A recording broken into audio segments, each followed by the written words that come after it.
At 17 seconds after 8:15, on the clear, bright morning of August 6, 1945, an atomic bomb was dropped on Hiroshima, Japan.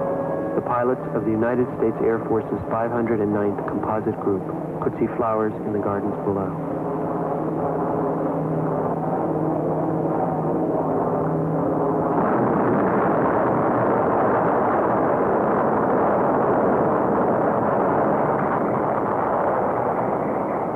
The bomb weighed 9,000 pounds and was as powerful as 12,500 tons of TNT. The bomb exploded within 100 feet of the target. The fireball was 18,000 feet across. The temperature at the center of the fireball was as hot as the surface of the sun. Near the center, people became nothing. Near the center, there was no sound. The light from the bomb flashed whiter than any white, like a sheet of traveling sun. Eyes turned up to the bomb melted. Within 9 seconds, 100,000 people were killed or doomed, and 100,000 more injured. Within 9 seconds, the city caught fire. Asphalt and steel burned like paper. Then the day grew black with smoke and dust. Over the city rose a cloud of smoke 40,000 feet high. 2 hours later, drops of black rain, the size of marbles, began to fall. Remember, I remember. A big light comes, very strong light. I never see so strong. I do not know what is happening. My friend, she and I are always together, but I could not find her. So dark it gets, so red like a fire. Always smoking dark red. I cannot see anyone. Many people run. I just follow. Pretty soon like fog. Red fog, then gray. And people down all around me. Many people look so awful. Skin come off. Just awful. Makes me so scared, so afraid. I never knew such hurt on people. Not human. I think if I'm in hell, it is like this.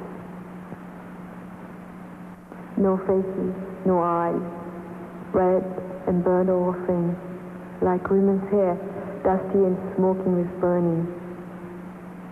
Many people go into the river. I watch them. Many people are drinking water, but they fall in and die, and they float away. Voices cry, calling names. I cannot hear because so many voices cry or calling names. So many voices.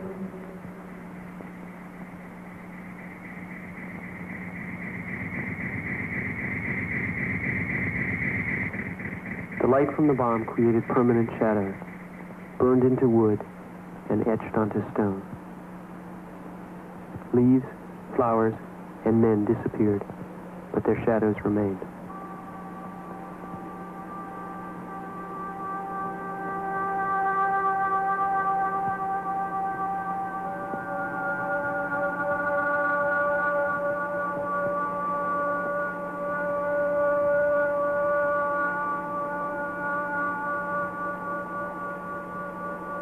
In Hiroshima on that day, there was no panic, only ghastly stillness, the quiet of death. People moved slowly along the roads, like ghosts covered with dust and ash, and fell dead as they walked. By the river, people lay bleeding from their faces or hands and died without weeping.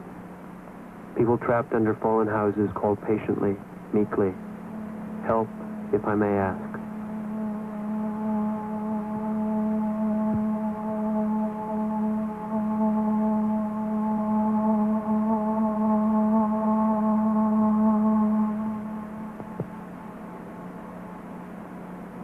In Hiroshima on that day, half the doctors were killed.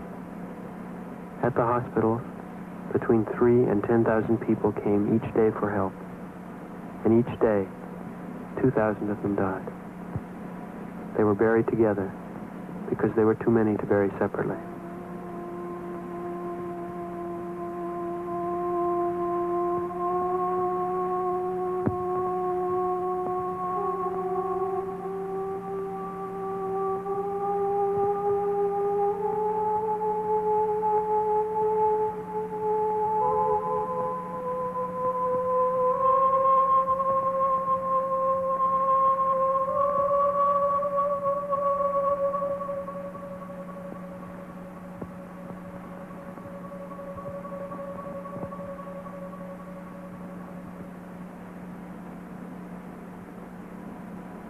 People lived in the hospitals.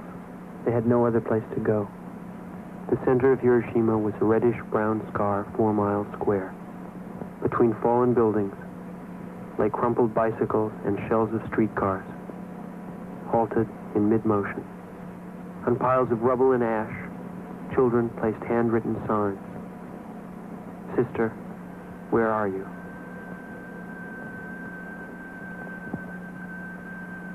In Hiroshima, no one knew what had happened. Almost no one heard the Japanese radio announce that the city had suffered some damage from what was believed to be a new type of bomb, and details were being investigated. Still, the war continued.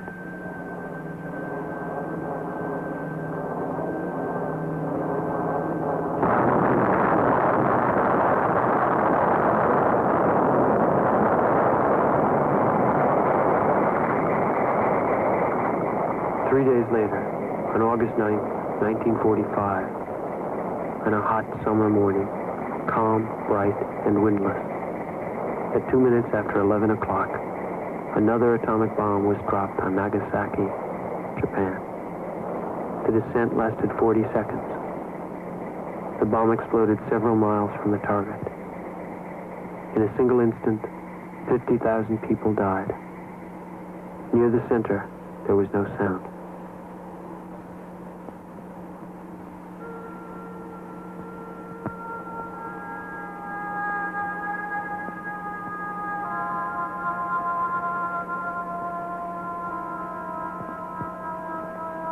The Urakami Cathedral stood 600 yards from the bomb center.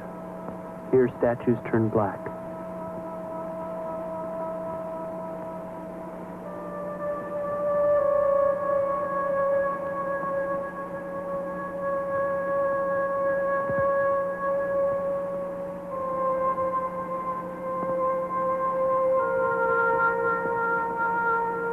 The Mitsubishi factory stood 900 yards from the center.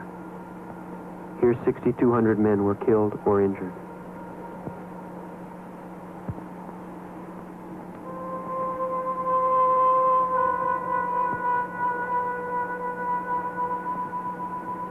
The medical college stood 600 yards from the center. 198 faculty and students died. 238 were injured.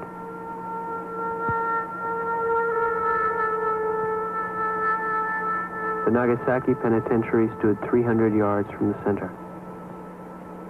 140 prisoners died in their cells.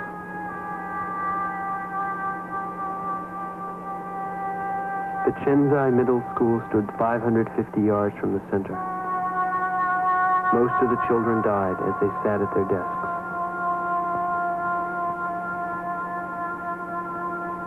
"650 yards from the center, trolley cars blew off their tracks.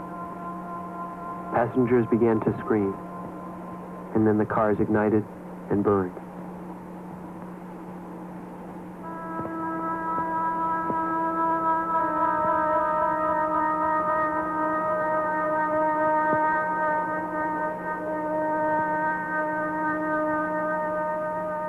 At that same instant, onto the skin of some women were burned patterns from their kimono.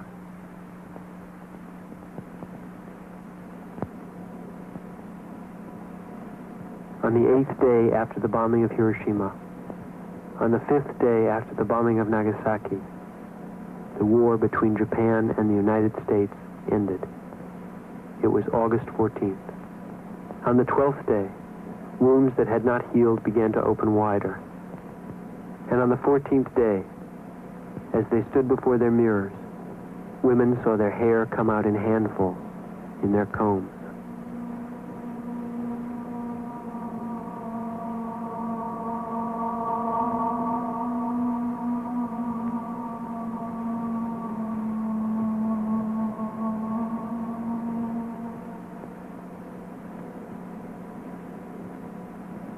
Hospitals filled with patients who had not seemed sick before. They were vomiting, bleeding from the gums, and purple spots appeared on their skin. Some could not be touched because their skin slipped off in huge, glove-like pieces. At first, they were quarantined, considered victims of a mysterious infectious disease. Gradually, it was understood that the disease was radiation sickness, and these people the special victims of the atomic bomb.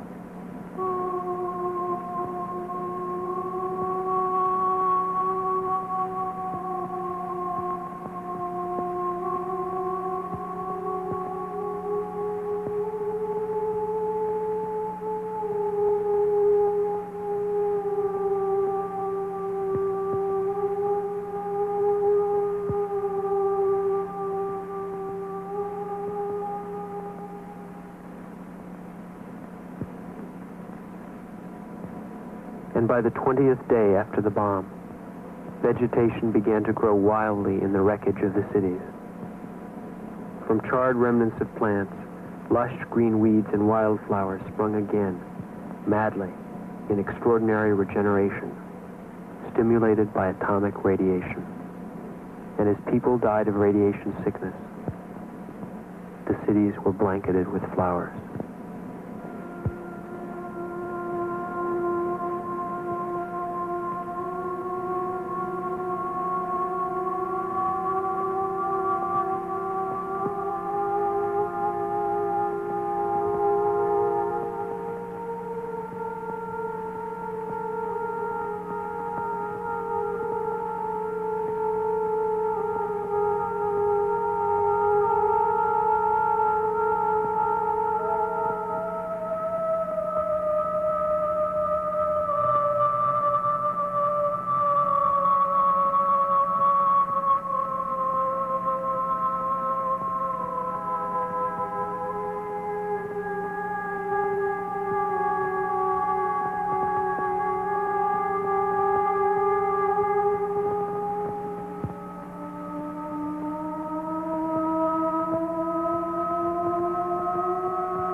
Watching the first atomic test, Robert Oppenheimer, one of the inventors of the bomb, said, "We knew the world would not be the same.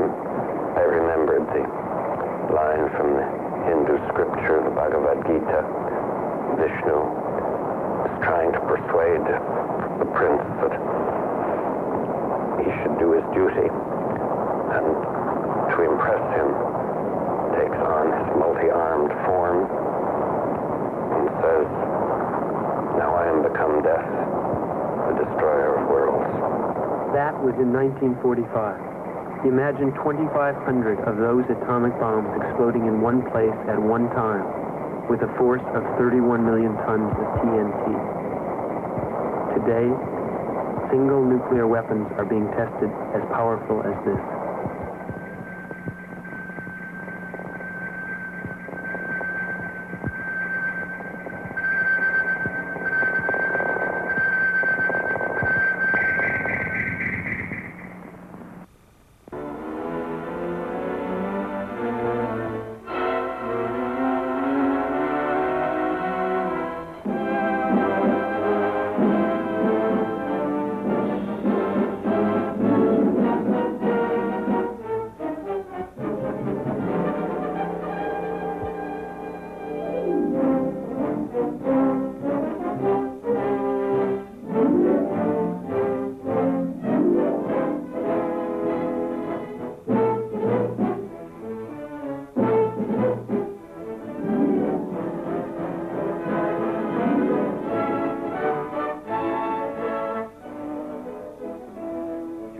16, 1945. This is the darkness of a desert morning. And here in New Mexico, a group of men wait tensely, expectantly. Behind them, 3 unbroken years of work. Work done in unprecedented secrecy.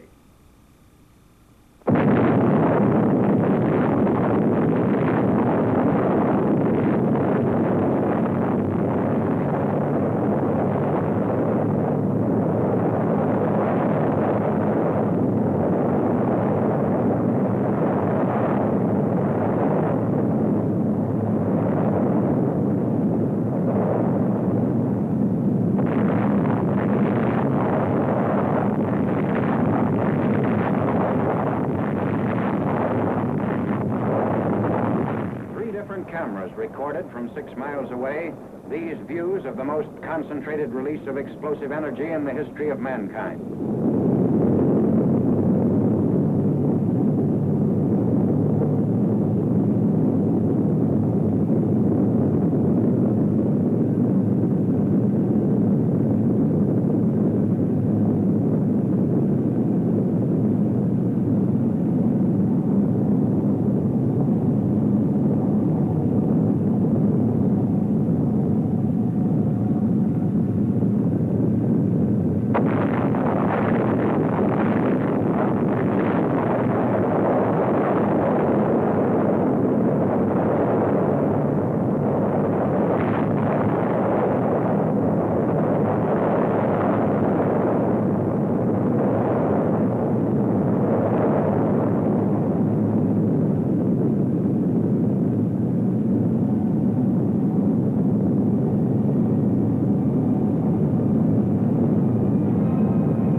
Of that first explosion until Hiroshima shuddered beneath the release of atomic energy, work on the bomb went steadily forward in closely guarded plants in New Mexico, Oak Ridge, Tennessee, and Hanford, Washington. For over 100 years, the city of Hiroshima had garrisoned some of the Japanese Empire's finest troops. The city had never been subjected to actual bombing, but had been warned repeatedly. Now its army headquarters, barracks, ordnance, and quartermaster depots, factories, mills, and shipyards were to feel the weight of the atom's destructive power. 21 days after the New Mexico experiment, a B-29 was over Hiroshima carrying an atomic bomb. At 8:15 in the morning of August 6th, Japanese time, the first atomic bomb struck an enemy target. This is 0 point on Hiroshima, the exact spot above the city at which the bomb burst over enemy territory, at the junction of the Matoyusu and Oto rivers. The atomic bomb was intentionally exploded well above its target in order to dissipate its radioactive material. The devastation you see here was caused by the explosion of the bomb above this 0 point. Only the strongest buildings are left standing, and they are gutted. Looking north from 0 point, this is what was left. Looking east, the camera records a scene of complete devastation in the immediate area. To the south, these are the ruins.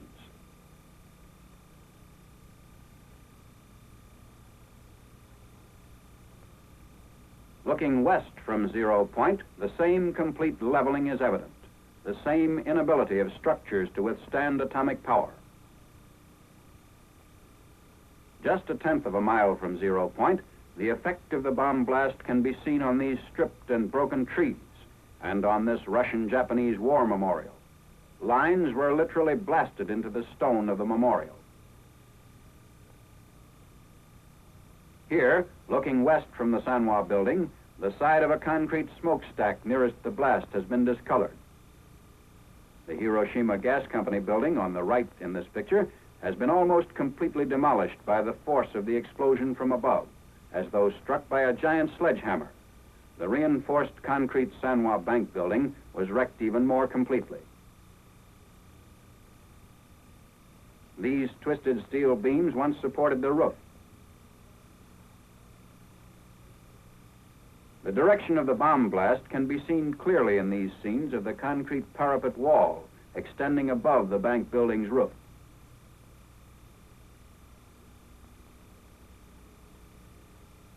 Two-tenths of a mile from 0 point was a Shinto shrine. Here, too, the blast stripped the trees and collapsed stonework. Originally, the base of this statue was polished granite, but now the stone is roughened by the force of the blast, which completely removed the polish. The lighter surfaces, which are being pointed out, indicate the angle of the bomb blast as though painted on the surface.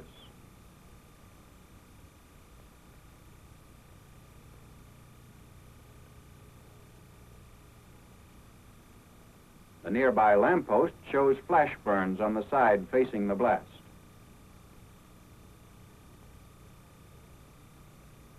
The Commercial Museum was also within 2/10 of a mile of 0 point, and the garden wall facing the blast was bent inward by the push of the explosion.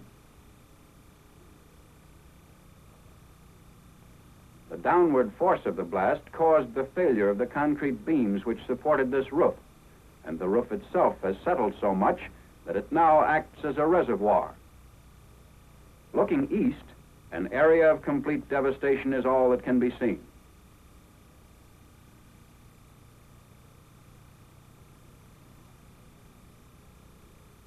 The railing was blown off this bridge, and the steel poles on the bridge show the effects of the atomic bomb blast, which hurled grit with such force as to etch the steel. The front of this school is a 1/4 of a mile from and faces 0 point. The sag in the concrete reinforced floor can be seen here in the entrance. The steel rods, which are now hanging, once supported a suspended ceiling.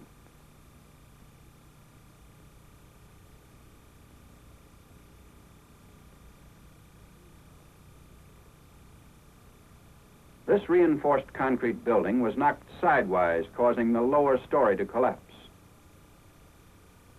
This barren area, 3/10 of a mile from 0 point, once contained the main Japanese military headquarters. The barracks were utterly destroyed. Most of the military personnel, of approximately 20,000, were wiped out. The distorted steel framework is all that remains of a building which stood 4/10 of a mile from 0 point. Whereas this reinforced concrete building of the Chikogi Electric Company, 1/2 mile from 0 point, withstood the blast much better. 6/10 of a mile out, destruction was almost as complete as it was at 0 point. Wooden structures were completely collapsed by the blast. This was Hiroshima Castle. Its framework was demolished by the force of the blast, but fires of secondary origin did not occur. Because it happened to be at a 45-degree angle to the direction of the blast, the Hiroshima City Hall, with its heavily reinforced concrete construction, shows much less damage. Doors and windows were blown in by the force of the explosion.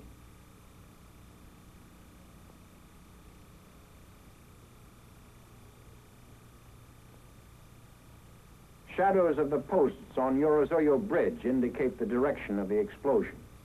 6/10 of a mile from 0 point, the bridge floor is etched except where shielded by the railing. Outlined in the surface of the bridge is the shadow of a pedestrian, which tells its own meaningful story.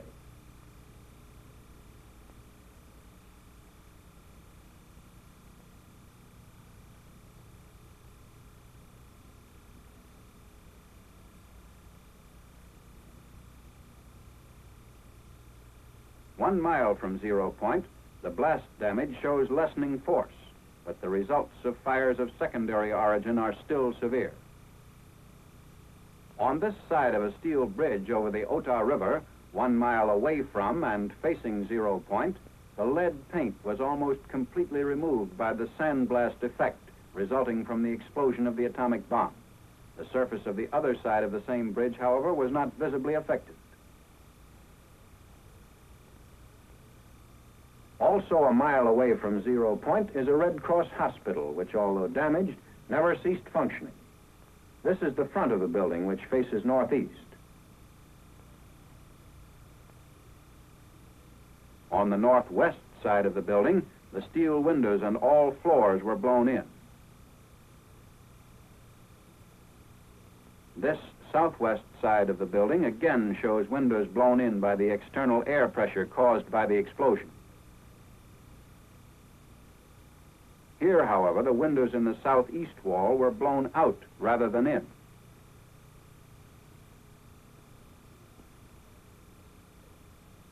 A look inside the hospital shows chairs in the same position as at the time of the blast.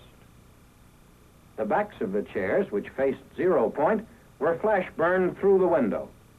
The mohair upholstery fabric was singed down to the base of the nap. The effect on this wall, which faced 0 point, was almost identical with the damage done by the explosion to the opposite wall. In addition, interior partitions were knocked down. Looking toward 0 point from the roof of the Red Cross hospital a mile away, the tremendous destruction created by the first atomic bomb can be seen. Army vehicles of our occupying forces are moving through the city streets. Here, looking in the opposite direction toward the south, away from 0 point, only a few masonry foundation walls remain, and what is left of one reinforced concrete building.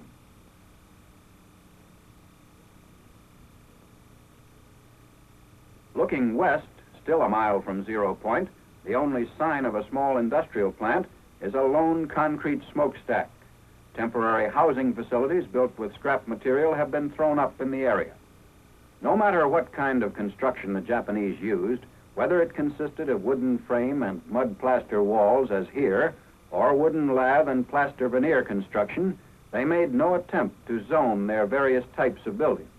Barracks, homes, industrial centers of steel and reinforced concrete, factory buildings of brick construction, all were crowded together with no apparent regard for the safety of the civilian population. Within an area of a mile to a mile and a half, there was almost complete destruction except for some reinforced concrete buildings.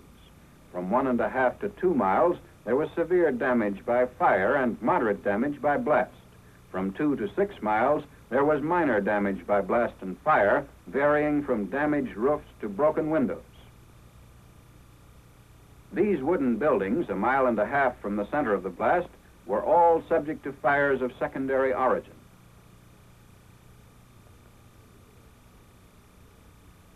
The Higaski Railroad Station in East Hiroshima, 1.5 miles from 0 point, although still in use, was extensively damaged. The marquee crumbled from the force of the blast and has been removed. When the marquee fell, it pulled the brick veneer off part of the building.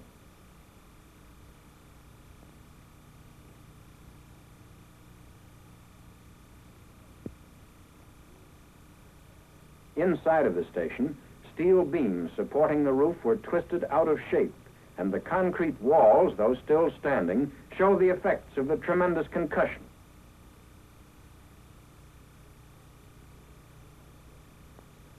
This high school building, the same distance from 0 point as the railroad station, had its north wall smashed in by the blast. The second story of the north wall was especially badly damaged. Looking through a bombed-out section of the wall to 0 point, notice that not all the buildings in this area were as severely damaged as the schoolhouse. A portion of the wall of the school was blown in across the desks, and partitions were shifted.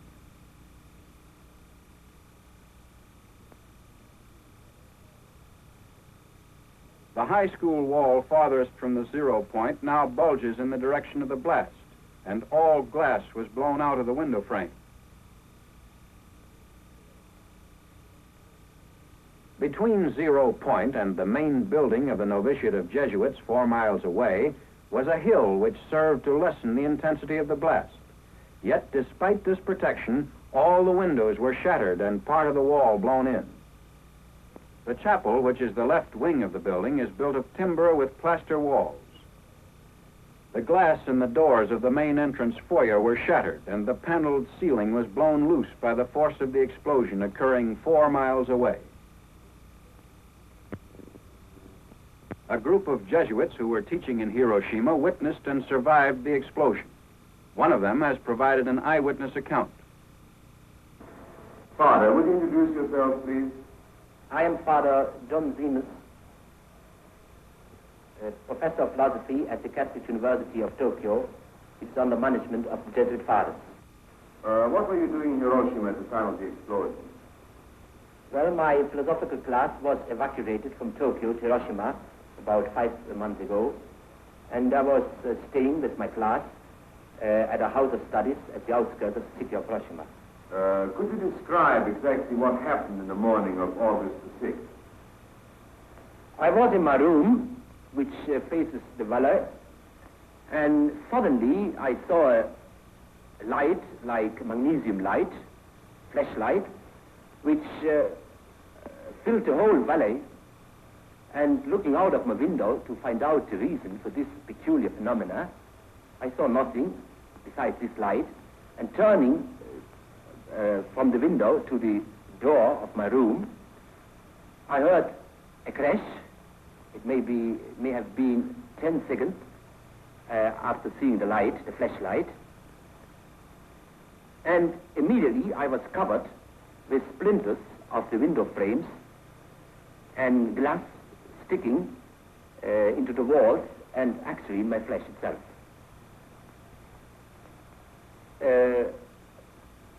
I tried to get out of my room, but found that our house had been severely damaged by the blast of this explosion. I had the impression at that time that the bomb had immediately crashed on the house. So severe, so strong was the effect of the percussion. But looking outside the house, I saw no trace of the bomb itself, but about a kilometer away from our houses, I saw several peasant houses which were on fire.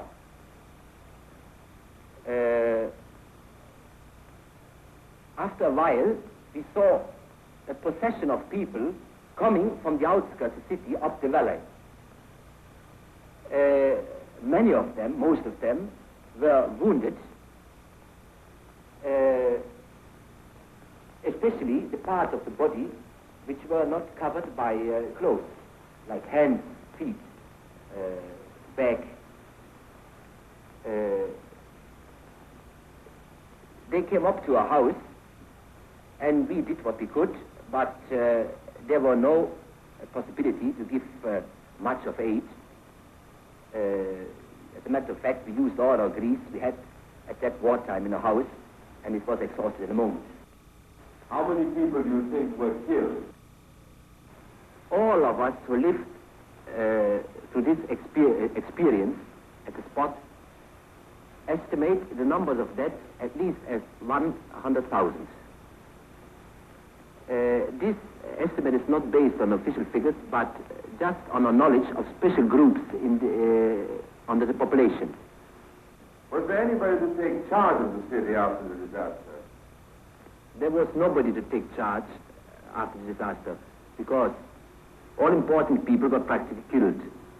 The mayor, the commander of the city, many high-ranking officers, a Korean prince, which was stationed at the time in Hiroshima, and also the regiments of the city were wiped out. What is your opinion as to the story that the ruins of the city emit a deadly ray? Well, I think that it's just a rumor, because I myself and others of us have worked in the city itself immediately after the explosion for several hours, and we felt no ill effect at all. Tell me a little about the Japanese reaction towards the Americans and towards the atomic bomb.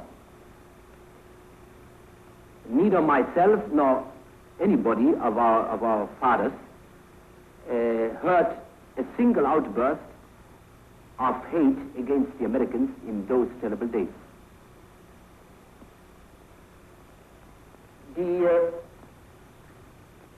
And during the whole war, we didn't experience much about hatred against the Allies. As a matter of fact, at the beginning of the war, after the big Japanese victories, the Japanese were inclined to look down on the enemy. But then, after the offensive went off according to schedule, they began to admire the skill of the Americans. And especially since the majestic B-29 appeared over Tokyo, practically every Japanese admired the technical skill of the Americans. Father, what is your and your colleagues' opinion as to the use of the atomic bomb? We have discussed among ourselves the ethics of the use of the bomb. Some consider it in the same category as poison gas and were against its use on a civilian population. Others were of the view that in total war, as carried on in Japan, there was no difference between civilians and soldiers, and that the bomb itself was an effective force tending to end the bloodshed, warning Japan to surrender and thus to avoid total destruction. It seems logical to me that he who supports total war in principle cannot complain of a war against civilians. The crux of the matter is whether total war in its present form is justifiable even when it serves a just purpose. Does it not have material and spiritual evil as its consequences which far exceed whatever the good that might result? When will our moralists give us a clear answer to this question? The business of living goes on in the devastated areas of Hiroshima. In the northeastern section of the city, temporary homes are constructed of whatever materials can be salvaged from the ruins. Near the Higashi Railroad Station in eastern Hiroshima, scrap lumber, tin, and roof tile are all used in an attempt to build anew, in no matter how flimsy a fashion.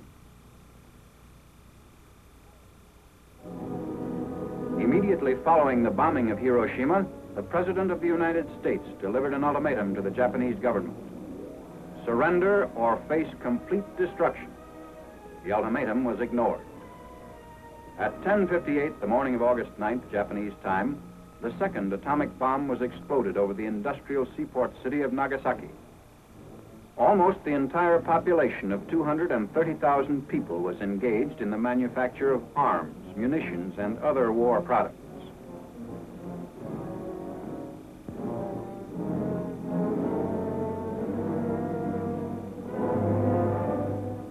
Two great Mitsubishi factories were located in the heart of the city. To the north, one of the world's largest torpedo plants, and further south, the huge steel and arms works. The bomb, which was dropped on Nagasaki, was aimed at a point midway between the two plants in order to cause the greatest possible industrial damage. Unlike Hiroshima, the force of the explosion at Nagasaki was largely confined to the industrial valley, which was surrounded by a series of hills that shielded many other areas of the city.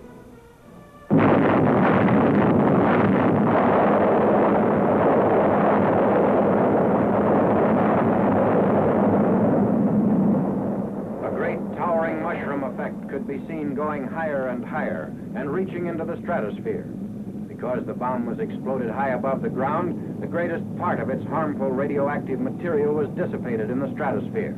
As a result, the area under the explosion was relatively free from radioactivity. Persons entering Nagasaki shortly after the explosion to do rescue work sustained no ill effect or injury.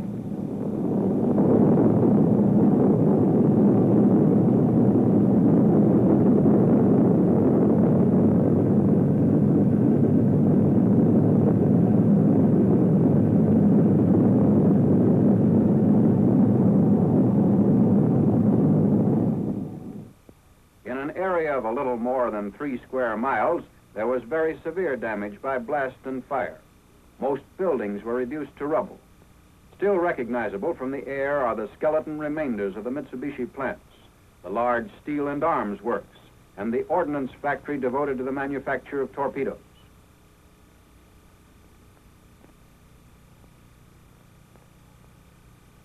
The Mitsubishi Steel and Arms Works extended almost a mile in length. Its buildings were modern and typical of American industrial construction, having steel frames and roof and siding of corrugated metal or asbestos. Buildings of reinforced concrete still stand amid the wreckage of steel frames. Some smokestacks survived. They offered comparatively little resistance to the blast. But as in Hiroshima, the directional force bent steel and stripped corrugated metal from the framework of the building. Where corrugated metal remained, it was pushed in like tissue paper.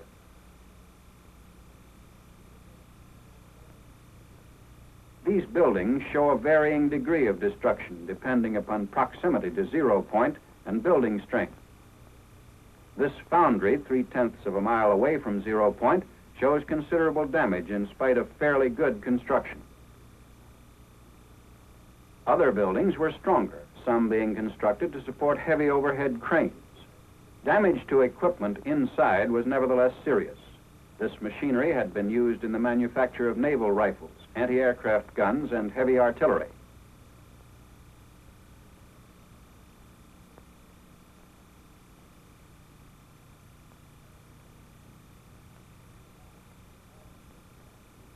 In the valley, homes were scattered through factory areas. On machinery in many of these homes, piecework was carried on to help the Japanese war effort. Blast and secondary fire destroyed the lightly constructed buildings, in many cases leaving damaged equipment. Photographed from 0 point, this area of 3 1/10 square miles shows almost utter devastation by blast and fire. Note how hills in the south interrupted the blast. In a second area of 5 1/2 square miles, there was moderate damage from blast and severe damage from fires. The total area of damage covered almost 42 1/2 square miles, ranging from complete destruction to damaged roofs and broken windows. The greatest distance at which damage was measured was 12 miles, where, through a peculiar focusing of concussion, workers' barracks were knocked down.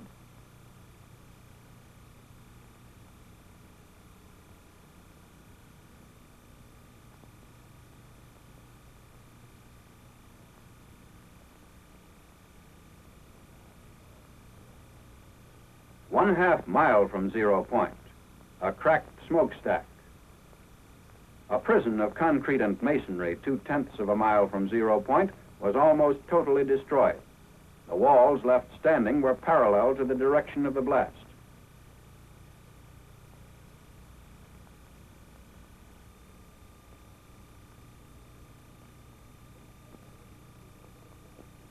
This area was completely wiped out from 0 point up to the church at the foot of the hills about a mile away.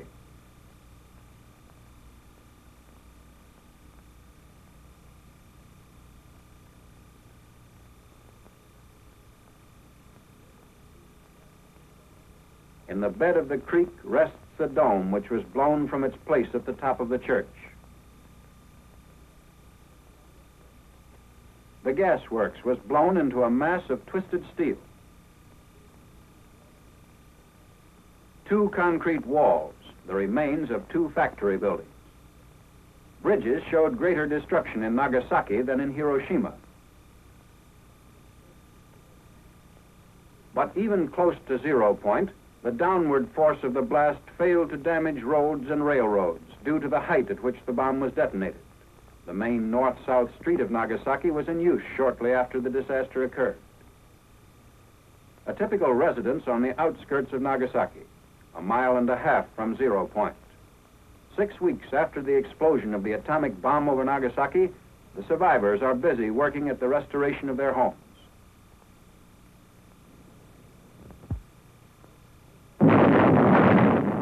This is the record. Endless man-hours of work. 2 B-29s, 2 atomic bombs 3 days apart, 2 cities. The tabulation of that record speaks for itself.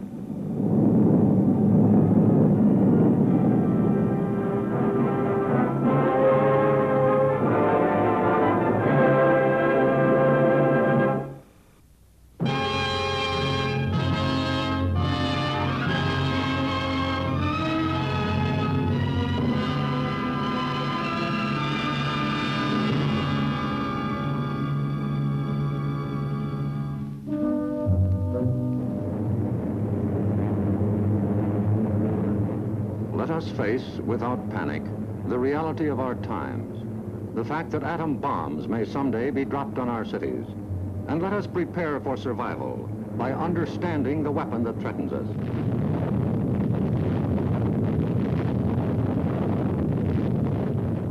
An atom bomb destroys or injures in 3 ways: by blast, heat, and radioactivity.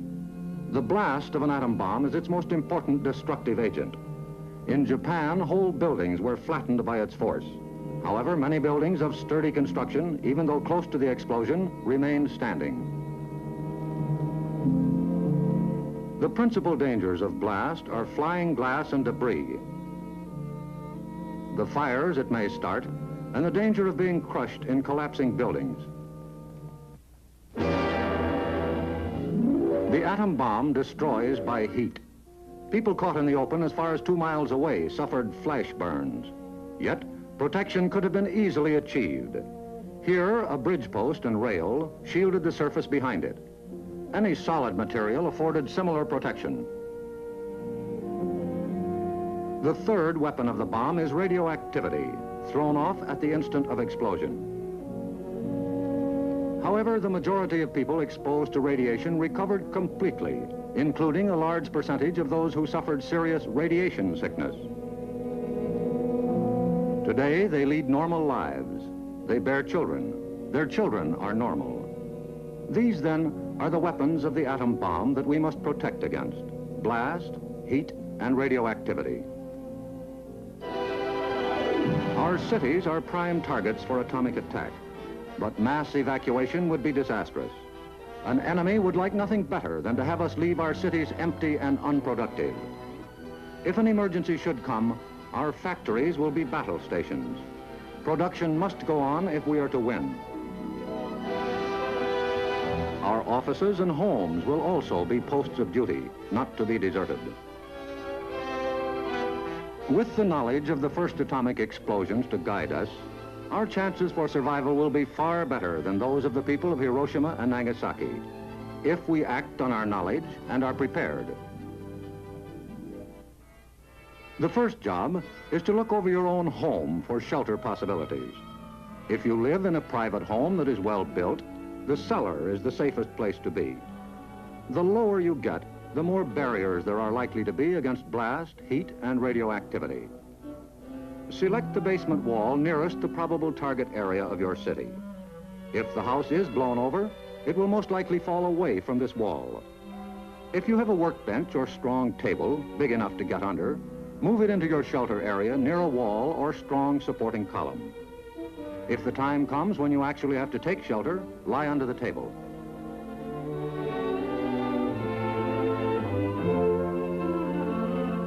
If you live in a home that has no basement, choose a shelter area without windows on the ground floor. An interior hallway is probably best. In time of emergency, the shelter area should be cleared of mirrors and other objects that might cause injury. If you live in an apartment house, rules for taking shelter will be posted in your building. Learn them. Also, learn the location of public shelters in areas where you work or frequently visit. There are many things you can begin doing right now.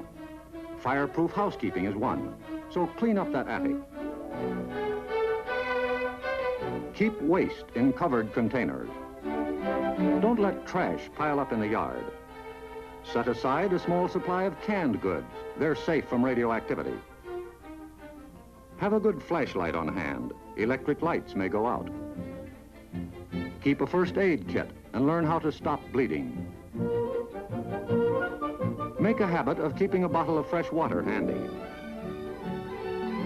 A radio will be important for receiving vital instructions. Finally, prepare the shelter area and collect all necessary shelter equipment.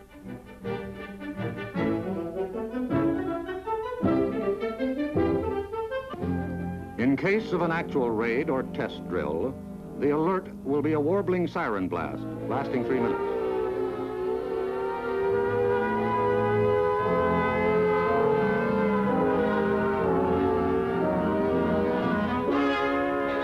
Once you hear this, act fast.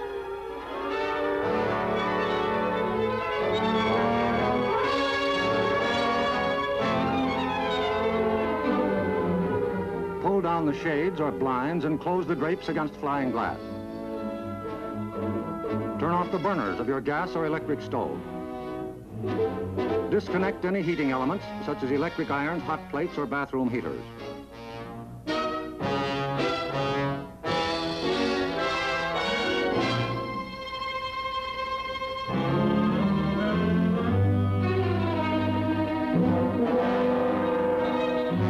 Close all outside doors, but leave them unlocked. Turn off the gas or oil burners.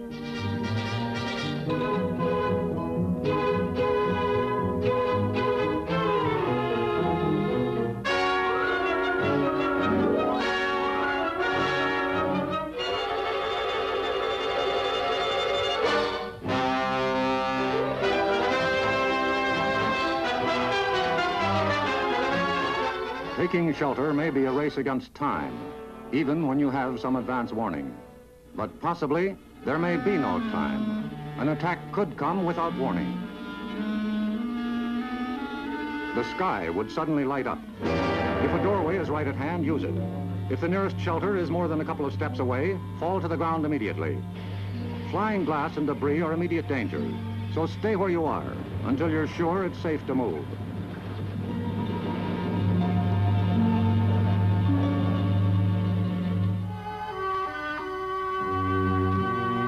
If you are at home when a surprise attack occurs, crawl beneath a table if it is very near, or drop to the floor with your back to the window.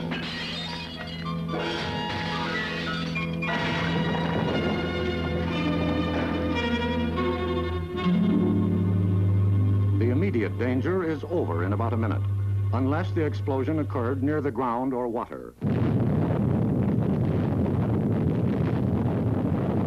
In this case, radioactive materials are trapped in the particles of dirt or water thrown up by the explosion. When these particles fall back to Earth, they may be dangerous. So get indoors immediately after a ground-level explosion. Cover broken windows against radioactive dust with blankets or cardboard. Civil defense radiological teams, equipped with radiation survey meters, will check on contamination in any bombed area. Stay under cover until you hear officially that it is safe outside. If you have been exposed to radioactive dust, wash the exposed areas. Pay particular attention to your hair. Get all the dirt from under your fingernails. If the people of Hiroshima and Nagasaki had known what we know about civil defense, thousands of lives would have been saved. Yes, the knowledge is ours, and preparation can mean survival for you. So act now. Someday your life may depend on it.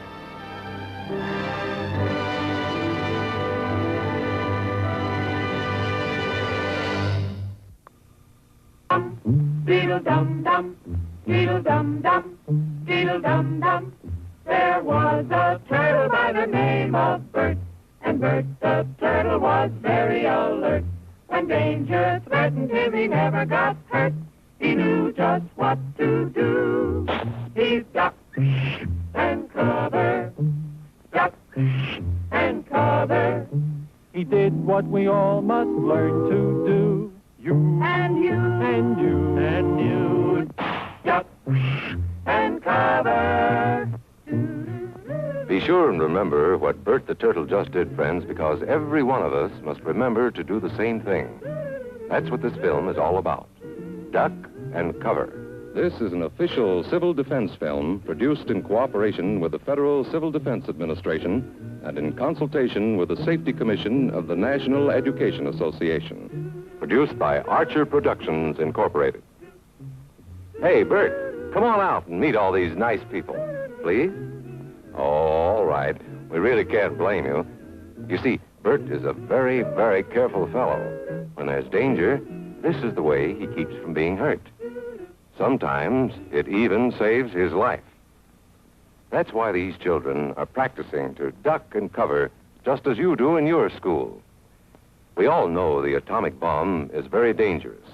Since it may be used against us, we must get ready for it, just as we are ready for many other dangers that are around us all the time. Fire is a danger. It can burn whole buildings if someone is careless. But we are ready for fires. We have a fine fire department to put out the fire, and you have fire drills in your school so you know what to do. Automobiles can be dangerous, too. They sometimes cause bad accidents, but we are ready. We have safety rules that car drivers and people who are walking must obey. Now, we must be ready for a new danger, the atomic bomb. First, you have to know what happens when an atomic bomb explodes. You will know when it comes. We hope it never comes, but we must get ready. It looks something like this. There is a bright flash, brighter than the sun, brighter than anything you've ever seen. If you were not ready and did not know what to do, it could hurt you in different ways. It could knock you down hard or throw you against a tree or a wall. It is such a big explosion, it can smash in buildings and knock signboards over and break windows all over town. But if you duck and cover like Bert, you will be much safer. You know how bad sunburn can feel. The atomic bomb flash could burn you worse than a terrible sunburn, especially where you're not covered. Now, you and I don't have shells to crawl into like Bert the turtle, so we have to cover up in our own way. First, you duck, and then you cover. And very tightly, you cover the back of your neck and your face. Duck and cover underneath a table or desk or anything else close by. In Betty's school, they are talking about the atomic bomb, too. Betty is asking her teacher, how can we tell when the atomic bomb may explode? And her teacher is explaining that there are two kinds of attack, with warning and without any warning. We think that most of the time we will be warned before the bomb explodes, so there will be time for us to get into our homes, schools, or some other safe place. No matter where we live, in the city or the country, we must be ready all the time for the atomic bomb. Duck and cover. That's the first thing to do, duck and cover. The next important thing to do after that is to stay covered until the danger is over. Yes, we must all get ready now so we know how to save ourselves if the atomic bomb ever explodes near us. If you do not know just what to do, ask your teacher when this film is over. Discuss what you could do in different places if a bomb explodes. Older people will help us as they always do, but there might not be any grown-ups around when the bomb explodes. Then, you're on your own. Remember what to do, friends. Now tell me right out loud. What are you supposed to do when you see the flash? Duck and cover. Voices cry, calling names. I cannot hear because so many voices cry or calling names. So many voices.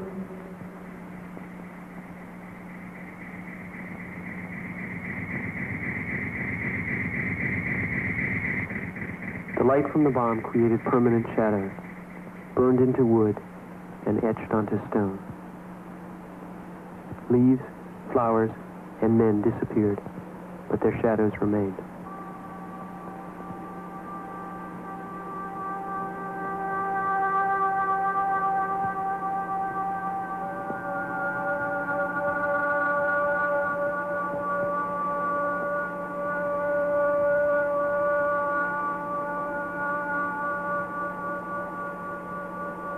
In Hiroshima on that day, there was no panic, only ghastly stillness, the quiet of death.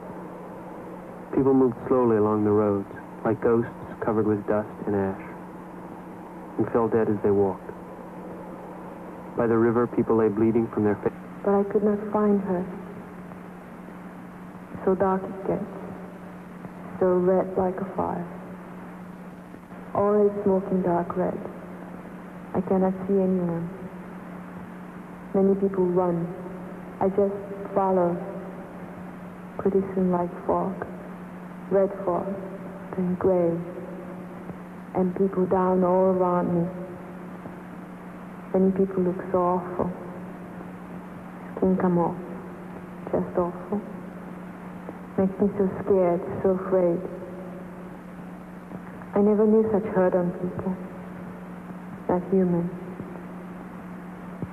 I think if I'm in hell, it is like this. No faces, no eyes, red, and burned all things, like women's hair, dusty and smoking with burning. Many people go into the river. I watch them. Many people are drinking water, but they fall in and die, and they float away.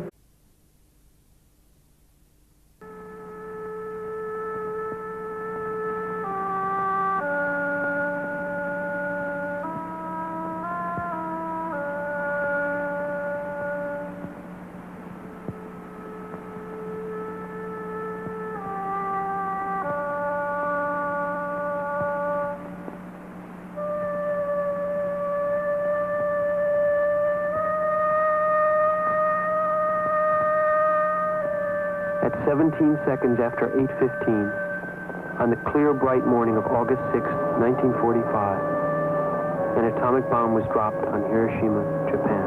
The pilots of the United States Air Force's 509th Composite Group could see flowers in the gardens below.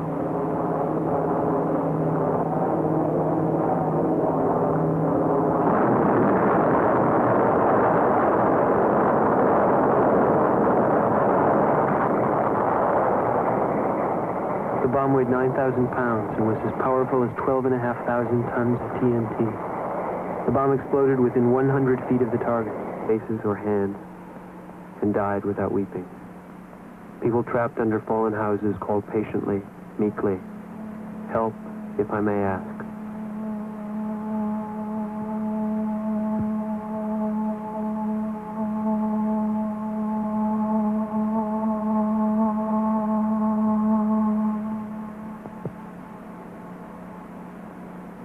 In Hiroshima on that day, half the doctors were killed. At the hospitals, between 3,000 and 10,000 people came each day for help. And each day, 2,000 of them died. They were buried together because there were too many to bury separately.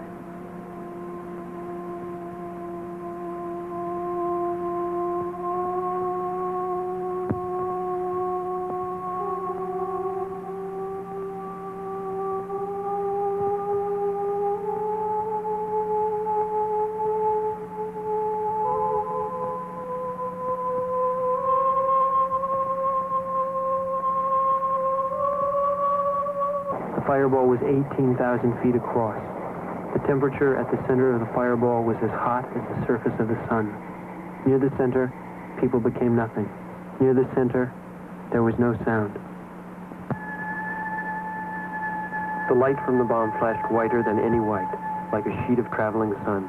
Eyes turned up to the bomb melted.